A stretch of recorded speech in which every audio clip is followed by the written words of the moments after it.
जय श्री महाकाल। स्वागत करती हूँ आपका अपने YouTube चैनल ज्योतिष की बात पूजा के साथ। आज मैं आपको बताऊंगी कारक ग्रहों के बारे में।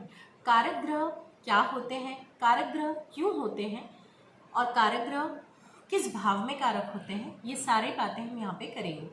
देखिए, कारक ग्रह के बारे में जानना बहुत ही महत्वपूर्ण होता है। जब भी हम किसी की कुंडली देखते हैं और अगर हमें मालूम है कि किस भाव में कौन से ग्रह कारक हैं, तो हम ज्योतिष में फलाफल बहुत अच्छे से कर पाते हैं और आपके जीवन में जो भी घटनाएं होती हैं, जो भी वस्तुएं हैं, वो सारी की सारी कारक ग्रहों से हम समझ सकते हैं। तो शुरू करते हैं लग्न से। लग्न है आपका व्यक्तित्व, आपका व्यवहार, आपका काम करने का तरीका, आप जीवन में कितने सफल होंगे, ये सारी चीज़ें हम लग्न से पता करते हैं। तो लग्न के जो कारक ग्रह हैं वो दो कारक ग्रह हैं। सूर्य भी यहाँ कारक होते हैं और चंद्रमा भी यहाँ कारक होते हैं। दूसरे भाव की अगर बात करें तो दूसरा भाव है धन का भाव। दूसरे भाव में गुरु कारक होते हैं। तीसरा भाव है आपके छोटे भाई बहन का और आपके पराक्रम का भाव है, तो तीसरे भाव में मंगल कारक होते हैं। मैं चतुर्थ भाव की बात करूं तो चतुर्थ भाव है माँ का भाव, आपके सुखों का भाव, आपके स्वार्जित धन का भाव, क्षेत्र का भाव। तो यहाँ पर चंद्रमा भी कारक होते हैं और शनि भी यहाँ कारक कहे गए हैं। पंचम की मैं बात करूं तो पंचम में तीन भाव कारक होते हैं। पंचम भाव जो है वो आपकी बुद्धि का भाव है, आपकी विद्या का भाव है, आपके मन का भाव है। तो पंचम में जो है चंद्रमा भी कारक होते हैं, बुध भी कारक होते हैं और गुरु भी कारक होते हैं। पंचम भाव से संतान की स्थिति को भी देखा जाता है, आपकी शिक्षा को भी देखा जाता है। जब आप छोटे क्लासेस में रहते हैं उस टाइम पे यहाँ से शिक्षा को हम देखते हैं, और जब हमें हायर स्टडीज़ के लिए जाना होता है तो नवम भाव से देखा जाता है। मैं छठे भाव की बात करूँ तो छठा भाव जो है वो रोग रिपु ऋण का भाव है। यहाँ से हिंसात्मक चीज़ों को भी देखा जाता है। तो छठे भाव से छठे भाव में जो कारक हैं वो है शनि और मंगल। सप्तम भाव की हम बात करें तो सप्तम भाव में पुरुष के लिए उसकी पत्नी, तो गुरु यहाँ पे गुरु नहीं, शुक्र यहाँ पे कारक हो गए पुरुष के लिए। और अगर मैं स्त्री की बात करूँ तो स्त्री के लिए उसके पति, तो यहाँ पे गुरु कारक हो गए। मतलब मेल के लिए शुक्र और फीमेल के लिए गुरु।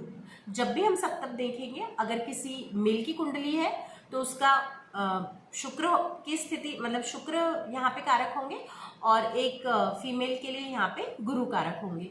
अष्टम भाव की मैं बात करूँ तो अष्टम भाव से आयु देखी जाती है, यहाँ पे शनि कारक होते हैं। नवम भाव की बात करें तो नवम भाव में हायर स्टडीज़ के कारक होते हैं, आपके धर्म के कारक होते हैं, आप तीर्थ जो करते हैं उसके कारक होते हैं, आपके भाग्य के कारक होते हैं, आपके पिता के सुखों के कारक होते हैं। मतलब भाव जो है वो इन सब चीज़ों का कारक होता है। तो यहाँ पे सूर्य भी कारक कहलाते हैं और गुरु भी कारक होते हैं। दशम की मैं बात करूं तो दशम भाव से आपके पिता को देखा जाता है। दशम में सूर्य कारक होते हैं। एकादश में भी एकादश में सूर्य नहीं, सूर्य अति विशिष्ट कारक होते हैं। एकादश में गुरु कारक होते हैं। और द्वादश भाव की बात करें तो यहाँ पे शुक्र कारक होते हैं। अब मैं आपको बताती हूँ, जब भी हम किसी की कुंडली देखते हैं तो हम देखते हैं भाव, भावपति, भाव कारक। भावात भवम का सिद्धांत भी होता है। भावात भवम का सिद्धांत ये होता है कि जहाँ पे जैसे मान लीजिए पंचम भाव को अगर हम देख रहे हैं, हमें किसी के संतान की स्थिति देखनी है। अब पंचम भाव मान लीजिए पीड़ित है कुंडली में, तो हम क्या देखेंगे, पंचम से 5 घर आगे गिरेंगे, तो 5, 6, 7, 8, 9।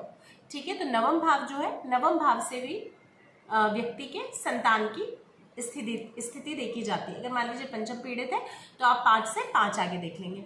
अब जो मैंने आपको यहाँ कारक ग्रह के बारे में बताया उसको हम ऐसे देखते हैं, अगर हमें किसी स्त्री की कुंडली में उसके दाम्पत्य को देखना है, मान लीजिए कोई परेशानी चल रही है और जैसे सप्तम उसका पीड़ित भी है, ठीक है, पर हम क्या देखेंगे, अब हमने गुरु देखा, गुरु कहाँ बैठे हैं, अगर मान लीजिए गुरु बैठे हैं सप्तम में ही, गुरु बैठे हैं तो गुरु से हम फिर लग्न को गिन लेंगे 7 घर आगे।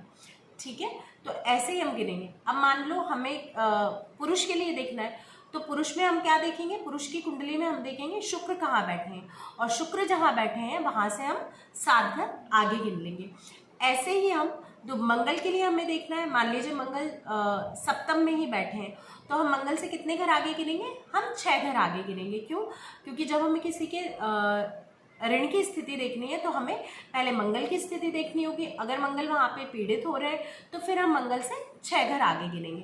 तो ऐसे ही जब भी आपको देखना होगा तो आप पहले कारक ग्रह को देखेंगे। पहले तो आप भाव, भावपति, भावकारक, उस भाव पे पड़ने वाली दृष्टियां, उसके बाद आप ये भी देखोगे कि जो कारक बैठे हुए हैं, जैसे मैंने आपको जो कारक ग्रह बताए हैं, जो ग्रह बैठे हुए हैं वहां से आप उसके आगे गिनेंगे। आपको अगर संतान की स्थिति देखनी है तो पहले गुरु को देखेंगे, फिर गुरु से 5 घर आगे गिनेंगे। आपको आपके भाग्य की स्थिति देखनी है तो भाग्य में भी आप पहले गुरु को देखेंगे, गुरु से फिर भाग्य 9 घर आगे देखेंगे। तो ऐसे ही आपको भावाद भवम का सिद्धांत लगाते हैं आप।